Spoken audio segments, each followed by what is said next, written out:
This is a corporate social responsibility news story about the Wells Fargo scandal. Wells Fargo banking scandal came to light in 2016.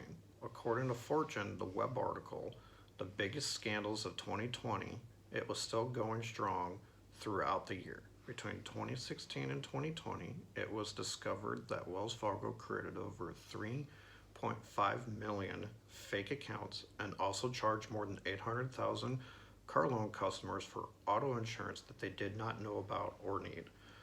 Part of Wells Fargo's settlement is that it is supposed to cooperate with all investigative practices and such moving forward.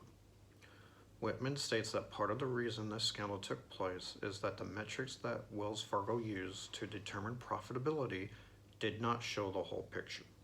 The metrics made it look like individuals with more accounts were more likely to stick with the company, so they would not have to advertise to replace them if they went elsewhere. This is where the fabrication of the accounts came from. Fake accounts were made to make it look like there were more profitable people with money-making accounts. The Hurleys discussed throughout their article about the lessons learned from the Wells Fargo scandal. These lessons learned include the following topics: compensation packages, internal controls and risk assessments, deferred or canceled compensation packages for those accountable, centralized oversight of different departments, and partial oversight of corrective measures, keeping an eye out for patterns during investigations.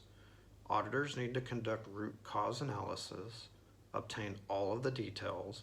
Just because you can merge does not mean that you should. Interviews do matter, and finally, bankers can go to jail. Fry discusses in his paper that corporate social responsibility basically starts at the top of the organization. This and ethics need to begin there. This will drive the direction of where the company or the organization is going to go as a whole. Part of the strategic plan needs to include ethics and corporate social responsibility. This plan needs to include training from the company's leadership all the way to the frontline employees.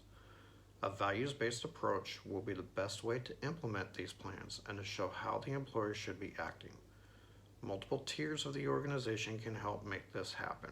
The Human Resources Department will have a big role to play in making sure the strategic plan is going to be implemented appropriately. After the scandal, Wells Fargo conducted social responsibility revamp and implemented several initiatives to help with their corporate social responsibility. According to their 2020 Social Impact and Sustainability highlights, their leadership is practicing active listening, leveraging technology and innovation, emphasizing collaboration, and operating with empathy. During the pandemic, they have moved over 200,000 employees to telework full-time. Wells Fargo is also focused on diversity and inclusion initiatives that allows for a more inclusive work environment. Another part of the corporate social responsibility is lowering their carbon footprint. They have a goal to be emissions-free by 2050. According to Bacciara, these social responsibility initiatives have allowed Wells Fargo profits to jump nearly sevenfold during their economic recovery, even with the restrictions placed on the company due to the scandal. Wells Fargo has mitigated a lot of risk and has seen deposits increase while write-offs have decreased over the past couple of years. Their strategic plan is set for the long haul by removing expenses by selling off non-core functions or ceasing student loans, among other things. The social responsibility initiatives are helping them reach their strategic plan by focusing on what matters to the company and the people they serve.